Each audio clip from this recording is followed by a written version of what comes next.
sobre velório, possível enterro da professora de 71 anos, Elizabeth Tenreiro, morta a facadas pelo garoto nessa escola da Zona Oeste da capital paulista na manhã de ontem. Beatriz, quais as informações? Da onde você fala com a gente agora? Adriana, eu falo do cemitério do Araçá, aqui na Avenida Doutor Arnaldo, já Zona Oeste de São Paulo, porque o velório da professora Elizabeth Tenreiro acontece neste momento. O velório começou por volta das 8 horas da manhã e já conta aqui com a presença de amigos, familiares e pessoas ligadas à escola que vieram prestar uma última homenagem. Essa é uma cerimônia, a princípio, fechada, que acontece aqui na Capela Central do cemitério. Há pouco tem uma movimentação grande da imprensa aqui do lado de fora do cemitério e há pouco a família até chegou a chamar a imprensa para entrar, mas depois eles acabaram se sentindo um pouco mal, se sentindo acuados, pediram para que esse momento acontecesse de forma mais particular, de forma privada, e pediram para que a gente aguardasse aqui no portão. Nós conversamos brevemente com o genro de Elizabeth, Henrique, que falou com a imprensa muito emocionado, falou não oficialmente, né? Falou sem que as câmeras estivessem ligadas, que a situação está muito difícil para eles. Comentou que ela estava, Elizabeth, a professora, no lugar em que ela mais gostava quando foi morta a facadas pelo agressor. Então, que é um momento muito difícil. Eles pediram, então, essa privacidade e depois dessa cerimônia devem conversar com a imprensa, mas é um momento de muita emoção por aqui.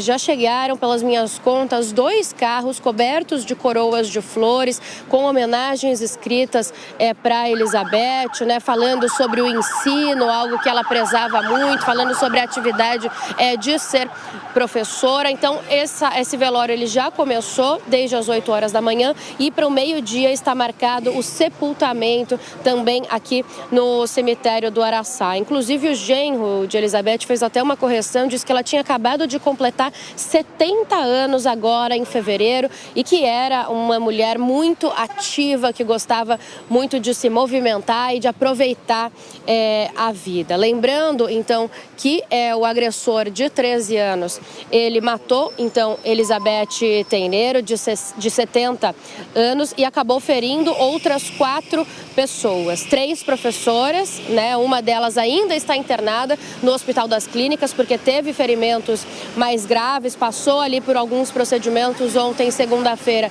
e hoje, apesar de estável, permanece internada, e também um aluno que já foi atendido. Até um outro aluno, uma 5ª pessoa, chegou a ser atendida, um aluno também em estado de choque, mas foi liberado logo depois. O agressor, então, de 13 anos, depois de ser encaminhado ao 34º DP da Vila Sônia e prestar depoimento, ele foi encaminhado a um centro de internação da Fundação Casa, na região do Brás, região central de São Paulo, e hoje aguarda audiência na Vara da Infância e da Juventude. Eu tive acesso a um pequeno trecho do depoimento do agressor, e nesse trecho ele diz, então, que era vítima de bullying na escola e que sentia tristeza há pelo menos 2 anos e que durante esses 2 anos, então, ele planejou esse atentado, essa agressão. Diz, inclusive, que se inspirou no massacre de Suzano, que também aconteceu em mês de março de 2019. Inclusive, é possível observar, né, pelas imagens, que ele usou uma máscara ali de caveira no momento da ação, máscara muito similar à usada em Suzano, então, naquela época, naquele ano de 2019. Ele disse, então, que essa tristeza que sentia há muitos anos fez despertar nele ideias de vingança, que ele queria se vingar e que aí, então, ele acabou cometendo esse ato com o intuito de acabar com toda a angústia que sentia, isso nas palavras do agressor, então, que passa ainda hoje pela audiência na Vara da Infância e da Juventude. A gente segue aqui acompanhando a movimentação do cemitério do Araçá. Adriana, muita comoção aqui na porta, um momento muito delicado, óbvio, para toda a família da professora Elizabeth Tenreiro.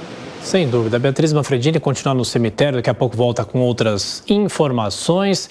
E a gente gira os nossos comentaristas, começando por você, Diogo Schelp. A Beatriz lembrava o caso da Escola Raul Brasil em Suzano, em 2019. É sempre assim, há um caso como esse, muita comoção, mas na prática pouca coisa muda. A polícia pode fazer um trabalho melhor de inteligência nas redes sociais. São vários os componentes dessa discussão, não é, Diogo? Exatamente, Thiago. É uma discussão muito profunda. A gente lembra que nos Estados Unidos esse é um fenômeno que já é comparado, inclusive, com epidemia. Geralmente, quando ocorre um caso desses, ele acaba desencadeando outros episódios, porque há uma característica de cópia, né? Nos Estados Unidos fala assim, copycat, né? Eles copiam uns aos outros para imitar esses ataques. E tanto nos Estados Unidos como aqui no Brasil é preciso ter um trabalho de investigação nas redes sociais muito grande. Geralmente, esses jovens que fazem esses ataques, eles dão indícios fortes de que pretendem fazer ataques antes nas redes sociais. No caso desse rapaz, ele fez diversas vezes menção à intenção de cometer esse ataque, inclusive no Twitter, com postagens no Twitter que recebiam incentivo de outros internautas, outros integrantes dessas comunidades macabras, que diziam, vai lá, faz isso, faz aquilo, e ele manifesta, e aí entro no segundo ponto, ele manifesta inclusive que o desejo dele era de ter arma de fogo para fazer um ataque mais letal. Esse é um tema, um ponto muito importante nessa discussão, porque no Brasil, apesar das flexibilizações recentes, ainda é muito mais difícil obter armas de fogo, principalmente armas de fogo com alto poder de fogo, por exemplo, armas de estilo militar, de fuzis de estilo militar, como se usa nos Estados Unidos.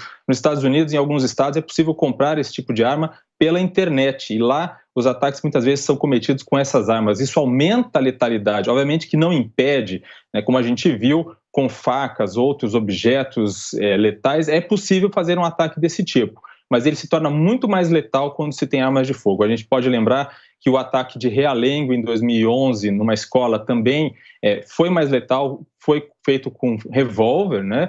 E em Suzano também se utilizou arma de fogo. Então, é uma discussão importante, mas principalmente o trabalho da polícia preventivo, porque os indícios aparecem antes na internet e quando há uma denúncia como o boletim de ocorrência que foi registrado, é preciso levar a sério. E também um trabalho mais profundo, psicológico, junto aos estudantes nas escolas, tanto na rede pública quanto privada.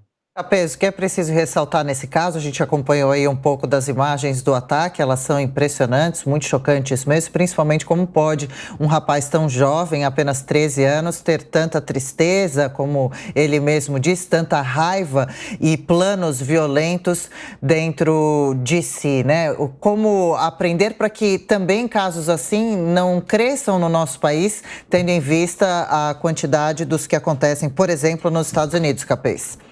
Pois é, Adriana, é um crime bárbaro, chamado de ato infracional, mas um crime hediondo, covarde, atacando uma pessoa idosa, indefesa, que estava distraída por trás, tentando matar uma série de outros alunos, um crime repugnante, um ato infracional realmente que merece toda a censura. Agora, um crime evitável, embora o secretário tenha dito que não pode ser engenheiro... Capês, deixa eu só te interromper, tem uma professora que está nesse momento no cemitério do Araçá, possivelmente colega da professora que morreu, falando com a reportagem. Acompanhe. Como é que é ser professora nesse momento? Está respondendo às perguntas dos jornalistas na porta do cemitério do Araçá. Olha, nós temos um lema, nós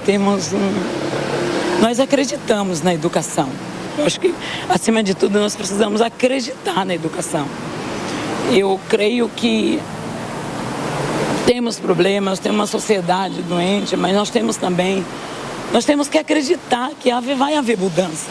Existem muitas Betes por aí que acreditam nessa mudança. E eu acredito na mudança. Eu acredito. Sinceramente, eu acredito que é na educação que vai haver mudança.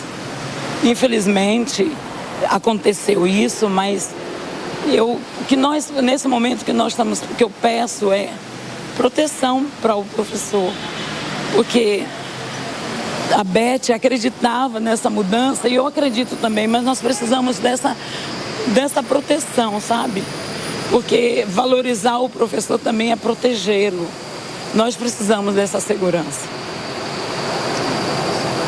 Aí a professora dando um depoimento na porta do cemitério do Araçá, ela continua respondendo as perguntas.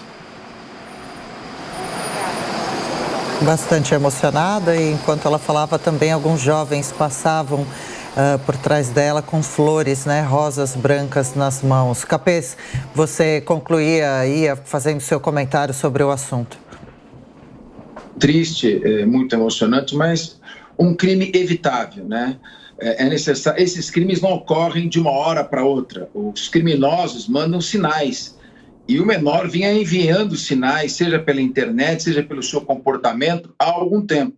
Então, agora, o que é necessário fazer? Em primeiro lugar, tomar as providências no âmbito da infância e juventude, da promotoria, provavelmente com a sua internação, que ele provavelmente deve ter problemas psicológicos graves, pode ser provavelmente um psicopata.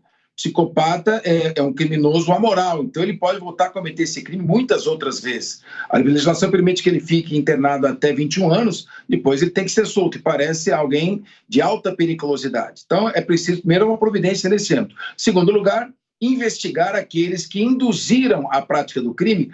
Se são maiores de idade, eles responderão por homicídio qualificado, porque eles induziram, eles estimularam a ação do criminoso. E, finalmente, para prevenir futuras ações, são necessárias medidas um pouco mais práticas.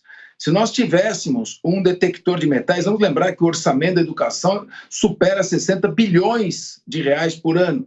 Tivéssemos detectores de metais para que se os alunos submetessem, professores, quem fosse à escola, a uma revista, ainda que eletrônica, isso não teria ocorrido. Se você vai em qualquer parque de diversão, nos Estados Unidos, por exemplo, você submete a uma inspeção na sua bolsa, você passa por um determinado tipo de revista. E isso é importante. Teria se detectado aquele punhal, uma peixeira, uma faca, um instrumento altamente vulnerante, e teria sido evitada a tragédia. Então, na verdade, não se trata da gente ser engenheiro de obra pronta, mas é necessário aprender com as tragédias, porque elas vão se repetir, infelizmente, nos Estados Unidos, e aqui vamos copiar, infelizmente, esses maus exemplos. Então é preciso prevenir, porque o crime não acontece uma vez só. Esporadicamente ele volta a acontecer.